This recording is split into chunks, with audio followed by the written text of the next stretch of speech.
The year is 2030. Imagine you're the supreme commander of a hostile coalition. You have the carriers, you have the bombers, and you have the political mandate. You've just authorized the invasion of the People's Republic of China. You aren't worried about the People's Liberation Army. Let's pretend for this thought experiment that China's military has magically disappeared. Poof, gone. No hypersonic missiles, no J-20 fighters, no nuclear submarines.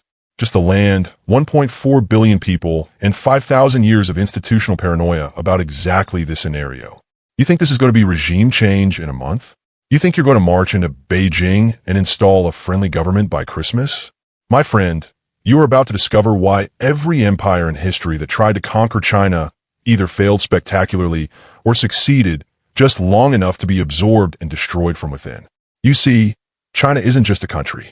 It is a civilizational fortress designed by geography, refined by history, and hardened by millennia of invasions to be the ultimate defensive nightmare. From the moment your forces cross the border, if they even make it that far, you're fighting a battle against terrain that has killed armies for 2,000 years, a population that has survived every catastrophe imaginable, and an economic system so intertwined with your own that invading China is essentially invading yourself. Today, we aren't talking about ICBMs or carrier groups. We're examining the horrifying geographic and economic reality of why China is unconquerable. Buckle up. This gets brutal. 1. The maritime fortress, the tyranny of distance. Part 2. Let's start with the most obvious problem, the one that ends most invasion fantasies before they begin. The water. China has roughly 9,000 miles of coastline stretching from the Korean border down to Vietnam. But here's the thing. Most of that coastline is either mountainous cliffs, river deltas too shallow for major amphibious operations, or already fortified cities where you'd be landing directly into urban warfare. If you're invading from the Pacific, you're looking at crossing anywhere from 5,000 to 7,000 miles of open ocean, depending on your staging point. Let's be generous and assume you're launching from Guam, Okinawa, or the Philippines. That's still 1,500 to 2,500 miles of water where your invasion fleet is completely exposed. Let's put this in perspective with numbers that should terrify you. During the largest amphibious invasion in history, D-Day, the Allies crossed roughly 100 miles of the English Channel. They assembled 7,000 vessels, 195,000 personnel, and the industrial output of 3 superpowers. That was for a beachhead in Normandy that was 50 miles wide. Now imagine doing that, but you need to land not 195,000 troops, but potentially 5 million to have any hope of occupying a nation of 1.4 billion people spread across 3.7 million square miles. You don't just ship the soldiers. You ship their ammunition, their food, their medical supplies, their fuel. A modern mechanized division burns through hundreds of thousands of gallons of fuel daily. To sustain an invasion force across the Western Pacific, you would need a supply chain so massive it would be visible from space weeks before you arrived. And here's the comedy of it. China has no nearby allied staging grounds it can use. Japan? They'd have to actively participate, turning their entire nation into a target. South Korea? Same problem, and they share a land border with China through North Korea. The Philippines? Scattered islands with limited infrastructure. You can't stage a multi-million-man invasion from island chains. If you try to assemble your forces at sea, you're creating the largest target in naval history. Your ships would be bunched together, vulnerable to everything from submarine wolf packs to shore-based anti-ship missiles to naval mines that China has been stockpiling for exactly this scenario. The sheer volume of shipping required to transport a credible invasion force would take months to organize. There's no surprise attack here. You aren't Pearl Harboring China. The moment you start loading transports, China's entire economy shifts to total war footing. And by the time your first amphibious assault ship reaches the Taiwan Strait or approaches Shanghai, your troops have been at sea for weeks. They're cramped, exhausted, seasick, and they haven't even seen combat yet. And what are they greeted with when they finally arrive? Not open beaches. They're greeted with the reality that China's viable landing zones are exactly where China has spent 70 years preparing to defend.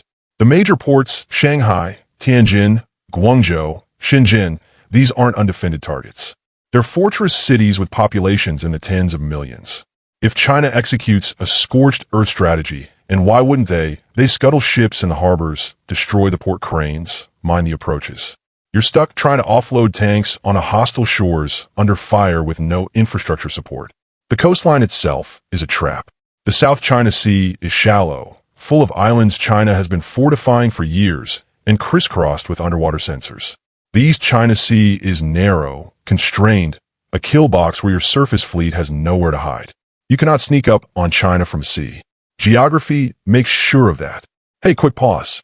If you're enjoying this tactical nightmare, hit that subscribe button. We break down geopolitics and economics every week. Also, drop a comment. If you had to pick a landing zone for an invasion of China, where would you choose? The Yangtze Delta? The Pearl River? Spoiler, they're all suicide missions. Let's continue. 2. The land borders, frozen mountains, and nuclear neighbors. Okay, so the ocean approach is a death trap. You're smart. You're a strategic genius. You decide, I won't come by sea. I'll invade through the land borders. Congratulations, you've just entered an even worse nightmare. Let's start with the northern approach, Russia and Mongolia. You land forces in Siberia or Mongolia and plan to drive south into China. Welcome to the largest logistical impossibility in modern warfare.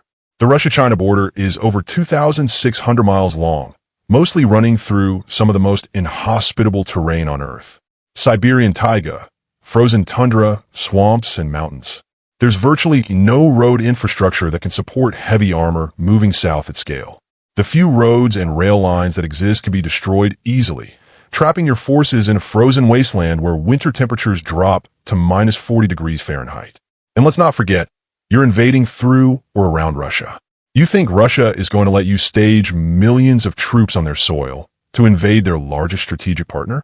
Even if Russia stayed neutral, which they wouldn't, Mongolia is a landlocked country with a population of 3 million and minimal infrastructure. You can't stage a multi-million man invasion through a country that has fewer people than Los Angeles and one paved road.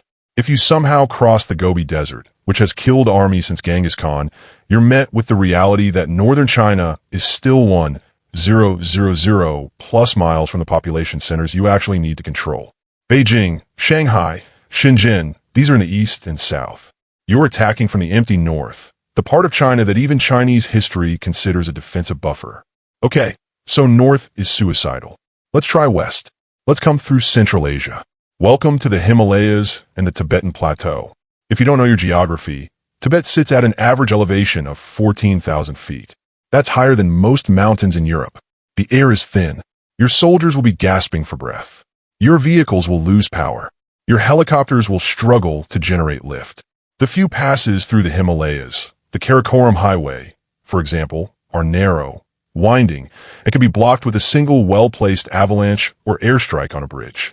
And you're doing all this while trying to cross territory that is culturally, linguistically, and geographically alien to you. Even if you made it through, you're entering Xinjiang in western China, thousands of miles from the industrial heartland you need to capture. You'd be marching through deserts and mountains with supply lines stretching back through some of the most unstable regions on Earth, Afghanistan, Pakistan, Central Asian republics. This isn't a supply line. It's a suicide note. Let's try south. Let's invade through Southeast Asia. You land in Vietnam, Myanmar, or Laos and push north. Welcome to the jungle. The southern border of China is defended by terrain that has destroyed every army that ever entered it. The mountains of Yunnan and Guangxi are covered in dense tropical rainforest. The roads are minimal. The rivers are unfordable during monsoon season. And the locals, who have spent centuries resisting invaders, will not be helping you. If you think the Vietnamese jungle was bad for the Americans, imagine that, but worse, with narrower roads, steeper mountains, and a defender with 70 years of preparation. Plus, you're invading through countries that either have defense pacts with China or are too weak to host your invasion without collapsing themselves. You'd be occupying Myanmar just to use it as a staging ground, and Myanmar is already in a civil war. Good luck. The land borders of China create the same problem as the coasts. There's no easy approach. Every direction is a geographical meat grinder designed by nature to kill invaders before they even reach the interior. 3. The geographical nightmare, the inner fortress. Let's say you achieve the impossible. You've landed on the coast or punched through a land border. You've established a beachhead. You think the hard part is over. You tell your generals we're in. Wrong. Now you have to deal with the interior, and this is where geography becomes your executioner. If you landed on the East Coast, look west. You see that massive wall of mountains and plateaus. That's the Chinese interior. To reach the agricultural heartland, the Yangtze River Valley, or the industrial centers, you have to cross or control terrain that has been a defensive barrier for millennia. The Qinling Mountains divide northern and southern China. Historically, these mountains have been the line where dynasties live or die. There are very few passes, and every single one is a choke point where a small defending force can hold off an army. If you're pushing inland from Shanghai, you're immediately in the Yangtze Delta, one of the most densely populated regions on Earth. Over 400 million people live in this area. That's more than the entire population of the United States, crammed into a region the size of California. You aren't fighting in open country.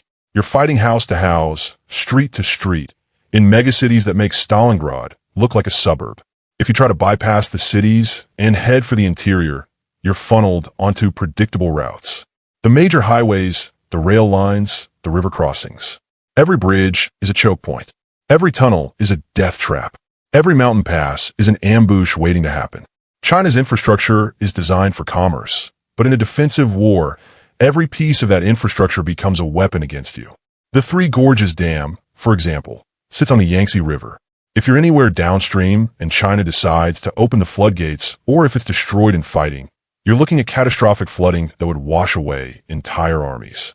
The geography creates kill zones at every level. The coast traps you in urban warfare. The mountains funnel you into ambushes.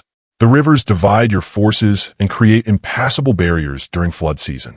And unlike Iraq or Afghanistan, where you could see for miles across desert, here the engagement distances are short, visibility is limited, and the defender has every advantage. China's interior is a fortress within a fortress. The coastal cities are the outer wall. The mountains and rivers are the inner keep. And at the center sits the North China Plain, where the majority of the population and political power has been concentrated for 3,000 years. To reach Beijing, you don't just have to win battles. You have to conquer an entire continent while being shot at every step of the way. For the population bomb, 1.4 billion problems. Let's stop talking about rocks and water. Let's talk about the most terrifying variable in this entire scenario. The people. There are 1.4 billion people in China. Let that number sit in your brain for a moment. That is more than the United States, European Union, and Russia combined. Even if only 10% of the population actively resists you, that's 140 million insurgents. That's larger than the population of Russia. You'd be facing the largest insurgency in human history. Now, you might say, but the Chinese population isn't armed like Americans. They don't have 400 million guns. True, but let's think about what they do have. They have a culture that has survived every catastrophe imaginable. Mongol invasions, Japanese occupation, civil wars, famines that killed tens of millions, and a government that has spent decades preparing the population psychologically for exactly this scenario. Chinese education heavily emphasizes historical humiliation, the century of humiliation when Western powers carved up China. The Japanese invasion during World War II. The idea that foreign powers want to destroy China is not paranoia. It's a core part of the national identity. If you invade, you're not just fighting a government. You're fighting a civilization that has been preparing for your arrival for 150 years. Let's talk numbers. China has roughly 2 million active-duty military personnel. But in a total war scenario, China can mobilize tens of millions of reserves, paramilitary forces, and militia. The People's Armed Police alone number over 1 million. Every factory, every school, every neighborhood has a Communist Party cell that can organize resistance. You're not fighting an army. You're fighting an entire society organized for total war. And let's not forget the terrain expertise. You're fighting people who know every alley in Shanghai, every mountain pass in Sichuan, every rice paddy in Hunan. You're navigating terrain with maps. They're navigating with generational knowledge. Every town becomes a fortress. Every village becomes a kill zone. You would need an occupation force of staggering size. Military doctrine suggests a ratio of roughly 20 soldiers per 1,000 civilians to effectively control a hostile population.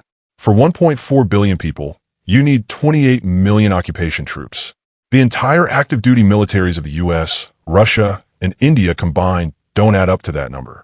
You literally do not have enough soldiers to occupy China. You can't stand on every street corner. And the moment you turn your back, someone with a homemade explosive or a kitchen knife is going to make your occupation exponentially more expensive. And here's the kicker. China is not a federation. It's a unitary state, but with massive regional diversity. You're not just fighting one culture. You're fighting dozens. Mandarin speakers in the north, Cantonese speakers in the south, Uyghurs in the west, Tibetans in the mountains, each with their own grudges and their own reasons to resist you differently. Some might resist you to restore the Communist Party. Others might resist you while also hating the Communist Party. You're the common enemy that unifies 1.4 billion people who otherwise might fight each other. I want to hear from anyone who's studied Chinese history or military strategy. What's the Chinese terrain or cultural feature that would destroy an invasion force? The Yellow River floods? The urban density? The sheer population numbers? Drop your thoughts below. 5. The logistical abyss, distance, and infrastructure. Okay, mountains are blocking you, billions of people are shooting at you, and you somehow still think you can win by controlling the infrastructure. Here's the irony. China's infrastructure is simultaneously the best in the developing world and completely useless to you as an invader. China is massive. Driving from Beijing to Guangzhou, a north-to-south route, takes roughly 24 hours off non-stop driving on highways that are in perfect condition. In a war zone where bridges are blown and tunnels are collapsed, that trip could take months. China's infrastructure relies on choke points. The Yangtze River has dozens of major bridges, but they're all known, mapped, and can be destroyed in hours. If China blows the bridges over the Yangtze, the Yellow River, and the Pearl River, you've just divided the country into segments you can't cross without amphibious operations at every major river. And China knows this. They've built redundancy into their system. But that redundancy is designed for peacetime commerce, not for an invading army trying to move tanks across blown infrastructure. Then there's the rail system. China has the largest high-speed rail network in the world, over 25,000 miles of track. It's an engineering marvel, but it's also highly centralized and controlled. If the operators sabotage the switching stations or derail trains in key tunnels, the entire system locks up. You can't just bring your own trains. The gauge, the signaling systems, the electrical infrastructure, it's all Chinese, and it's all going to be destroyed before you get to use it. You're forced onto roads, and roads need fuel. China is the world's largest importer of oil, but it also has domestic production and strategic reserves. In an invasion, those reserves disappear. The refineries get sabotaged. The pipelines get blown. You're sitting in the middle of Hunan province, 800 miles from the coast, with empty fuel tanks, surrounded by hostile civilians, with no way forward and no way back. This is the logistical abyss. The deeper you push into China, the weaker you become. The further you go, the stronger the resistance gets because they're fighting near their supply depots while you're stretching a supply line across a continent that's actively trying to kill you. You're not conquering China. You're being digested by it. 6. The economic suicide pill, the global collapse. Let's step off the battlefield for a moment. Let's assume you're a wizard. You've somehow crossed the ocean, climbed the mountains, avoided being drowned in human wave attacks, and kept your tanks fueled. You're actually winning militarily. Congratulations. You just triggered the Second Great Depression, and the primary victim isn't China. It's you. This is the economic suicide pill. China is not just a participant in the global economy. It is the global economy's factory floor, supply chain hub, and largest market. Let's talk about what happens when you destabilize China. First, manufacturing. China produces roughly 28% of global manufacturing output. They make everything. Your phones, your computers, your cars, your medications, your solar panels, your furniture, your clothes. If you bomb Chinese factories, or if Chinese workers stop showing up because there's a war, global supply chains don't just slow down, they stop. Within months, inflation in your own country would be catastrophic. You can't buy the things you need because they aren't being made anymore. Second, let's talk about debt. China holds over $1 trillion in U.S. Treasury bonds and hundreds of billions in European debt. If you're at war with China, they dump those bonds. The bond market crashes. Interest rates spike. Your own government can't borrow money anymore. Your entire economy, which runs on debt, seizes up like an engine without oil. Third, rare earth elements. China controls roughly 70% of global rare earth mining and 90% of refining. These elements are critical for everything: smartphones, electric vehicles, wind turbines, military hardware. If you cut off Chinese rare earths, your own military production stops. You can't build the missiles and drones you need to fight the war you started. Fourth, trade collapse. China is the largest trading partner for over 120 countries. If China goes to war or gets invaded, those trade relationships vanish. Countries that depend on Chinese imports for food, energy, or manufactured goods face immediate shortages. Countries that export to China lose their largest customer. Global GDP contracts by double digits. Unemployment explodes. Your allies start blaming you for the economic catastrophe you caused. Fifth, let's talk about food. China imports massive amounts of food, soybeans from Brazil, wheat from Australia, pork from Europe. If China is cut off, or if they can't pay for imports because their economy is a war zone, global food prices spike. Famine spreads to the developing world.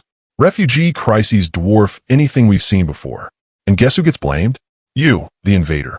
By invading China, you're not just attacking a country, you're attacking the central node of the global economic network. And when that node fails, the entire network crashes. You're shooting the power plant that runs your own house. The lights don't just go out in China, they go out everywhere. 7. The endless insurgency, the ungovernable billions. Finally, let's talk about the most boring but most devastating reality. Governance. You think invading is hard? Try governing 1.4 billion people who hate you.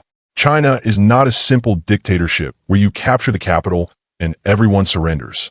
It's a vast, complex administrative state with layers of local, provincial, and national government.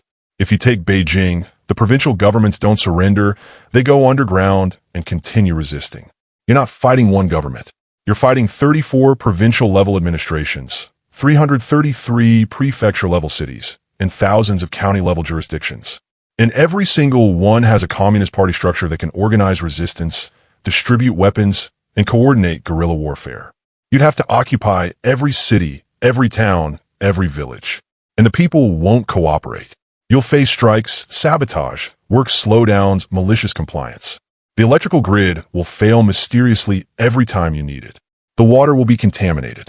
The roads will be blocked by traffic accidents that aren't really accidents. You'll spend more resources trying to police the population than you could ever extract in wealth or resources. And here's the cultural factor you can't ignore. China has 5,000 years of institutional memory. They've been invaded before by the Mongols, by the Manchus, by the Japanese. And every single time, the invaders either failed or were absorbed into Chinese culture and became Chinese themselves. The Mongols, who conquered China in the 13th century, within a few generations, they were ruling as a Chinese dynasty, speaking Chinese, adopting Chinese customs. The Manchus, who conquered China in the 17th century, same thing. By the 20th century, they were Chinese. China doesn't just resist invaders. It culturally digests them. You're not conquering China. You're being assimilated, and it will take generations for you to realize it. Final thoughts, the unconquerable giant. So let's recap your invasion plan. 1. The ocean. You have to cross thousands of miles of water to reach a coastline designed to kill amphibious assaults. 2. The land borders. You have to drag supply lines through Siberian wasteland, Himalayan mountains, or Southeast Asian jungles. 3. The geography. You have to push through mountain ranges and river systems that have been defensive barriers for 3,000 years. For the people, you have to occupy a nation of 1.4 billion who have been psychologically prepared for your invasion since childhood. 5. The logistics. You have to maintain supply lines across a continent where every bridge is a target and every road is an ambush. 6. The economy. If you win militarily, you trigger a global economic collapse that destroys your own country. 7. The governance. If you somehow occupy China, you'll spend centuries trying to govern the ungovernable while being slowly absorbed into the culture you try to destroy. Invading China is not a military operation. It's a civilizational death wish. It's a logistical impossibility wrapped in a geographical nightmare, deep-fried in economic suicide, and served with a side of cultural assimilation. China doesn't need the world's largest military to remain unconquered. The land does most of the work. The Himalayas are the walls. The Yellow and Yangtze rivers are the moats. And 1.4 billion people are the garrison that never sleeps, never forgets, and never stops. So to any aspiring superpowers watching this, don't do it. Not because it's wrong, not because of international law, but because you will lose. You will lose badly. And your grandchildren will be speaking Mandarin and celebrating the Spring Festival while wondering why their ancestors were dumb enough to try. That's the reality of Chinese geography and economics. It's the ultimate cheat code in the game of civilization, and it's been winning for 5,000 years. If you enjoyed this geopolitical nightmare, Smash that like button and subscribe for more deep dives into why certain countries are basically invincible fortresses disguised as nations. I want to take, which Chinese geographic feature is the ultimate invasion killer? The Himalayas? The sheer population? The economic interdependence? Drop your answer below. Thanks for watching, and remember, history is written by the survivors, and China has survived everything.